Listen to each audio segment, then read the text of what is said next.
दोस्तों जियो financial service की बात करें तो स्टॉक के अंदर आज काफ़ी बड़ी गिरावट हुई है और इस गिरावट के पीछे वजह है बाजार में तूफानी गिरावट। अब इस गिरावट के बाद क्या करना चाहिए, क्योंकि जियो फाइनेंशियल सर्विस का स्टॉक पिछले दिनों काफ़ी अच्छा रिटर्न दे चुका है, लेकिन अब रिजल्ट भी हमारे सामने आने वाला है। तो क्या रिजल्ट के पहले एक बार बेच के निकल जाए या फिर रिजल्ट का इंतजार करें? तो यहाँ पे इन सारी बातों को समझने की कोशिश करेंगे इस वीडियो के माध्यम से। अब जो बाजार में इतनी भयंकर गिरावट हुई उसके पीछे वजह क्या उसको समझेंगे, और क्या ये गिरावट और बढ़ने वाली है या फिर यहाँ से एक फिर से शानदार बाउंस बैक की तमन्ना हम कर सकते हैं अगले आने वाले 1 या 2 दिनों में। तो इन सारी बातों को जानने की कोशिश करेंगे इस वीडियो के माध्यम से। वैसे जियो फाइनेंशियल सर्विस की तो अभी शुरुआत हुई है कारोबार की। अब आप देख सकते हो कि आने वाले समय इसके लिए बहुत सारी अपॉर्चुनिटी है। ऐसे में क्या इसको एक लॉन्ग टर्म के लिए होल्ड करके रखा जा सकता है, जानेंगे इस वीडियो के माध्यम से। जो बड़ी डील हो रही है वो क्या इशारा करे, क्या बड़े फंड हाउस ने यहाँ पे ज़बरदस्त बिकवाली की है या फिर इस लेवल पे खरीदारी भी हो रही है, उसको जानेंगे इस वीडियो के माध्यम से।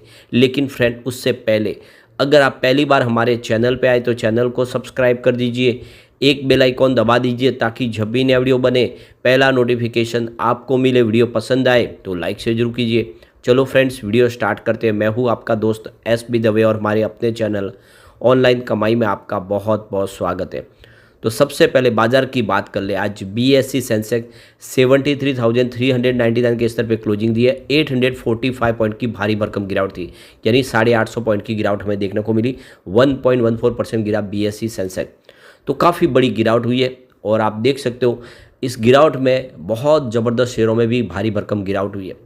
तो ये जो गिरावट हो रही है इसके पीछे जो मार्केट एक्सपर्ट है उसमें जो सबसे बड़ा रीज़न है वो है इजराइल ईरान युद्ध। अगर ये युद्ध आगे बढ़ेगा तो बाज़ार को बहुत सारा नुकसान हो सकता है। लेकिन दूसरे और भी रीज़न है, जैसे कि आप देखें तो अमेरिकी डॉलर और जो ट्रेजरी यील्ड है उसमें प्राइस वृद्धि हुई है। इसके अलावा जो FII की तरफ से जो लगातार सेलिंग बढ़ रही है, डॉलर के सामने रुपए में गिरावट हो रही है और कच्चे तेल की प्राइस बढ़ रही है। ये बहुत सारे रीज़न है जो इस समय बाज़ार के लिए निगेटिव बने हुए। डॉलर लगातार बढ़ रहा है और अमेरिकी डॉलर सूचकांक 106 के स्तर पे आ गया है। जापानी येन के मुकाबले अमेरिकी डॉलर की दर 34 ईयर के उच्चतम लेवल पर पहुंच गई है और जिसकी वजह से अमेरिकी ट्रेजरी की यील्ड में मजबूती दिखाई दे रही है। इसकी वजह से ग्लोबल इक्विटी मार्केट में सेलिंग दिखाई दे रही है और इसका असर इंडियन इक्विटी मार्केट में भी देखने को मिल रहा है हमें। इसके अलावा जो हमारे क्रूड ऑयल है उसकी प्राइस में ज़बरदस्त वृद्धि देखने को मिल रही है और कीमतें 6 माह के उच्चतम स्तर पर पहुंच गई है। मार्च 2024 में जो कीमतें थी उससे 6% बढ़ी थी और अप्रैल में ये तेज़ी का सिलसिला जारी है। अप्रैल में अभी तक 3% बढ़ चुकी है, यानी देखो कि अब मार्च और अप्रैल में मिलकर 9% की वृद्धि हो चुकी है। ऐसे में आने वाले समय महंगाई बढ़ने का डर लग रहा है। अगर पेट्रोल डीजल बढ़ेगा तो आप समझ सकते हो कि उससे सारी की सारी चीज़ें महंगी हो जाएगी और ये बाज़ार पे एक ज़्यादा असर डाल रहा है। इसके अलावा जो हमारे जो FII है वो जियो पॉलिटिकल टेंशन को देखते हुए और डॉलर की मजबूती को देखते हुए इक्विटी मार्केट से पैसा निकालना शुरू कर चुके हैं। फ्राइडे को उन्होंने कैश सेगमेंट में 8,027 करोड़ की बिकवाली की है, जबकि F&O सेगमेंट में लगभग 2,000 करोड़ की बिकवाली की है। तो ये भी रीज़न बन रहा है गिरावट का। तो ये कुछ बड़े रीज़न है जो बाज़ार में इस समय गिरावट का माहौल बना रहे हैं, जिससे आने वाले समय बहुत लोग हैं जो पैनिक सेलिंग भी कर लेते हैं और ऐसे में दबाव और बढ़ जाता है। वैसे आज BSE फाइनेंशियल सर्विस में भी तूफानी गिरावट रही है।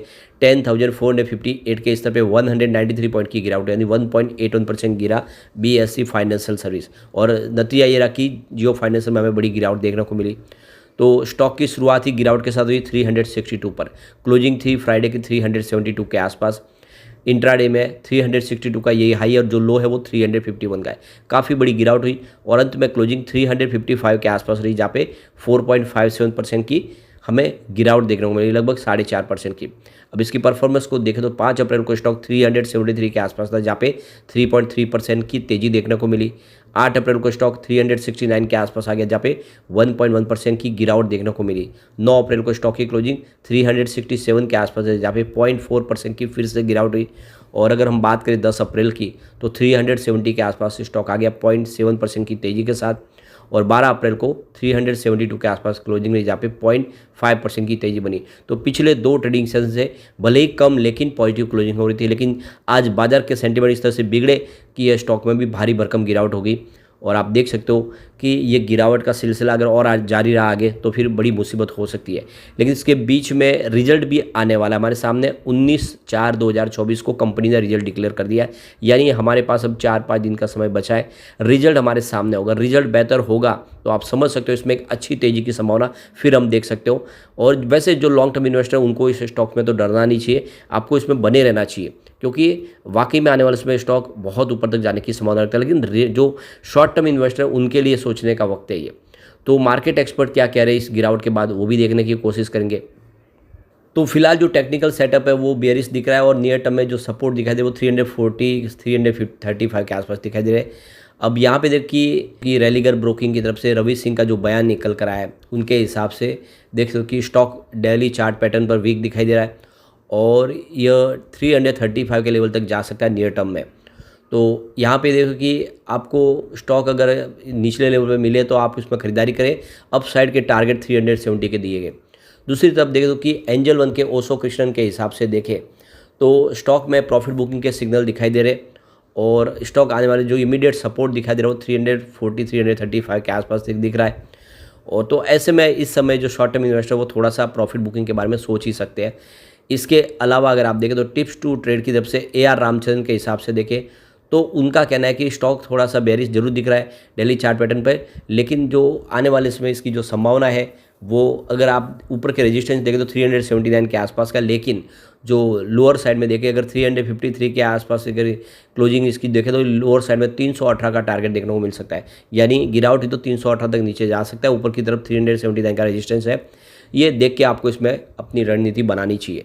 तो कुल मिला के देखें तो मेरे हिसाब से शॉर्ट टर्म इन्वेस्टर थोड़ा सा सोचे, लॉन्ग टर्म इन्वेस्टर को बिना चिंता किए इसमें बने रहना चाहिए। अब रिजल्ट भी आने वाला, रिजल्ट को एक बार देख ले। तो अब आप सबसे बड़ी बात है कि आज जो डील हुई वो क्या इशारा करे, तो सुबह 9:15 पर 361 की प्राइस से 2,89,000 शेयरों की एक शानदार खरीदारी हुई। डील तो बहुत हुई, लेकिन जो 2 लाख के ऊपर हुई उसी को हम डिस्कस करेंगे। फिर 9:51 पर 355 की प्राइस से 2,27,000 शेयरों की बिकवाली हुई। उसके बाद 9:54 पर 355 की प्राइस से 2,57,000 शेयरों की खरीदारी हुई। उसके बाद 9:59 पर 355 की प्राइस से 2,65,000 शेयरों की एक बिकवाली हुई। तो उसके बाद 10:11 पर 354 की प्राइस से 2,10,000 शेयरों की फिर से बिकवाली हुई। फिर 2:21 पर 355 की प्राइस से 2,70,000 शेयरों की एक बिकवाली और हुई। फिर 2:28 पर 355 की प्राइस से 4,71,000 शेयरों की एक शानदार खरीदारी हुई। तो ये क्लियरली आप समझ सकते हो कि इस गिरावट का फ़ायदा उठा के अभी भी इस लेवल पे बड़े फंड हाउस काफ़ी अच्छी खरीदारी करें।